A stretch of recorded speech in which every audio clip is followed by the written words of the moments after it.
Big LEZ'S League, an all rugby league experience. Bulldogs, C- for me. C+. Good season. Great season. Great season. Galvin coming in sort of stuffed it. I don't mind that they did it. Yep. But as I said before, this might be looking too much into the future. You know how I said superstars? Yeah. They still don't have them. Yeah, nah. And I think that they're probably now more so than ever in danger of losing more than they're getting. Yeah. I think Burton's probably looking at another club. Yep. And I think a lot of those other guys, other than probably Critter, who's locked himself in for life, I think that they'd probably be doing the same. It's because the direction just seems to be less clear than what it was when they had Marnie, Sexton. I mean, that looked like it was going to be the future, right? Yep. I think it was almost the Uno reverse card on what happened at the Tigers. I mean, Galvin leaves the Tigers. They took them a while, but they start to go good. Galvin comes in, and it's not his fault. It's not Galvin's fault. It's not Galvin's fault. I think it's the fact that they've just backed him in completely at the midpoint of the season. He hasn't had a preseason there. Expected him to learn the system straight away. That was the fault. I think that if I'm Seraldo, I'd probably bring Galvin in and just keep him on the bench for the entirety of the year. Like as soon as he gets there. Yeah, for sure. And Sexton's my guy, and I'd probably re-sign Sexton. I don't let him go. They must have big raps on Mitch Woods. I know they do, but they must be. Mate, he's good. He's very, very good. I watched had to watch his highlights for the podcast the other day. Reaction face. He's good. He's really, really good. His running game's superb. I just feel like him and Galvin are pretty similar in they're very hot heads. Yeah. So that could trouble them a bit. But as I said, I probably would have kept Sexton, Galvin. Yeah. Maybe even Sexton Woods, because I think it's actually funny. I think Woods would probably in our game suit the 6 jersey more than the 7, which is going to be the real headache next year. Yeah. What I think is, I think they moved heaven and earth to try and win a comp, but they did it for the wrong person. Like, I think they were legit they could have won a comp this year. Yeah. If they signed someone like, let's say, just like some sort of Jaden Campbell. Yep. They signed Jaden Campbell. They're every chance to win a comp. Not to play halfback, fullback. But to play like fullback or 5'8". But if they sign Adam Reynolds, maybe they win a comp.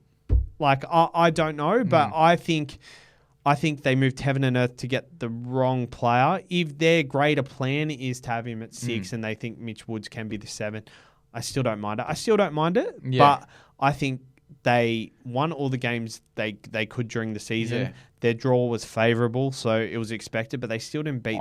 I do think, though, that it's better now that they have a full preseason with Galvin. Yes, agree. Now than when they've just shoved him in and said, do it now. Yeah. Like, learn everything ASAP. They didn't win as many games against top 8 sides the Dragons did.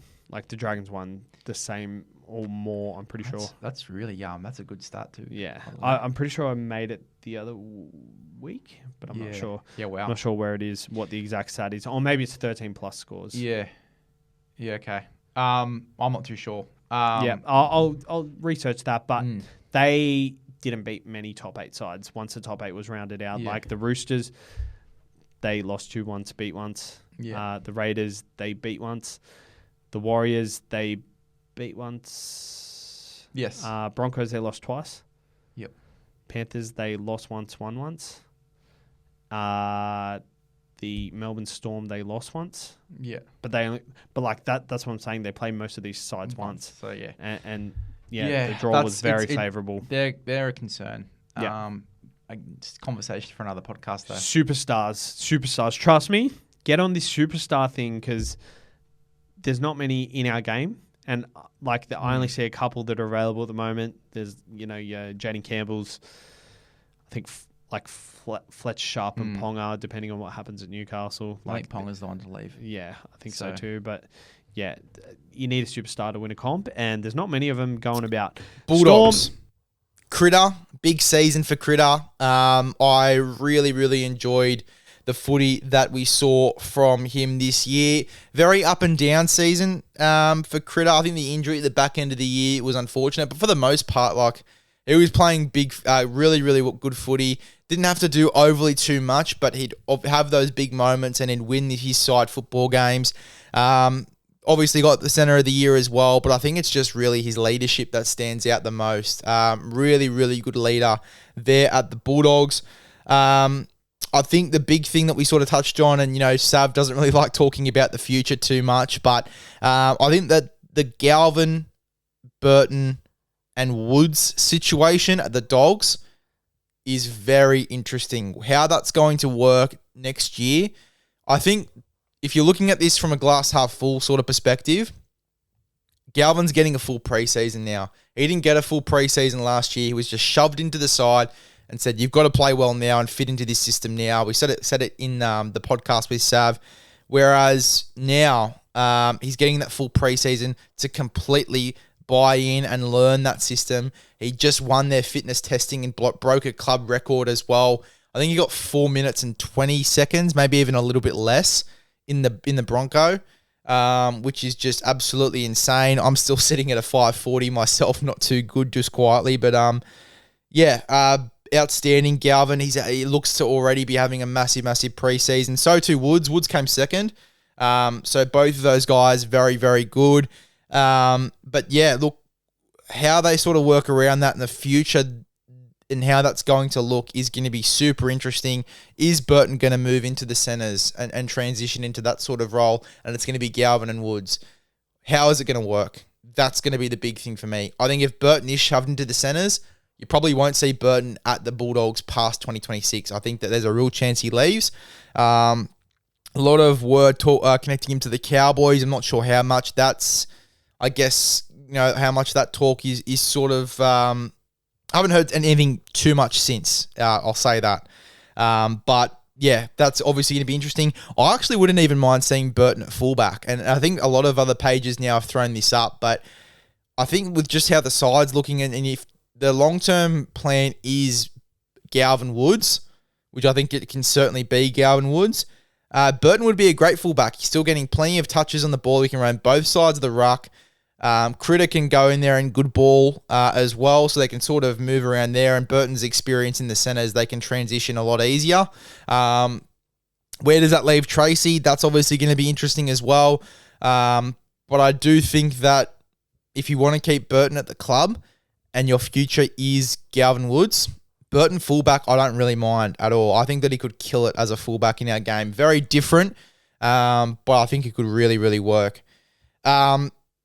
Two guys we didn't talk about is the two back rollers for the Dogs. Preston and Kickow. Preston Kickow, unbelievable seasons from them both. Kickow was outstanding on that left edge there.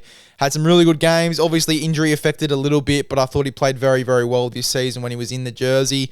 And just, playing through a bunch of injuries too, that eye socket injury. I think he had a finger injury or something at the start of the year he was playing through.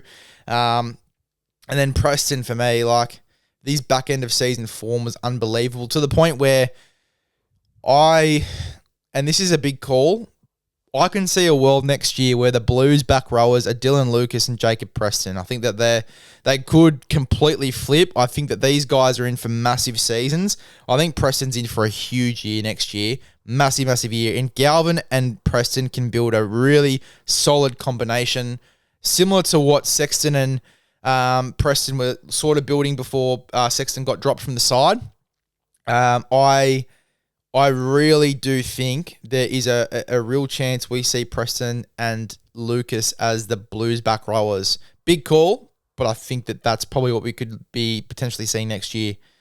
Bronson Xerri, I thought he was very consistent this year. He's not a guy that's overly talked about in these sort of reviews, but I thought that he was very, very good. Tracy and Critter, that situation.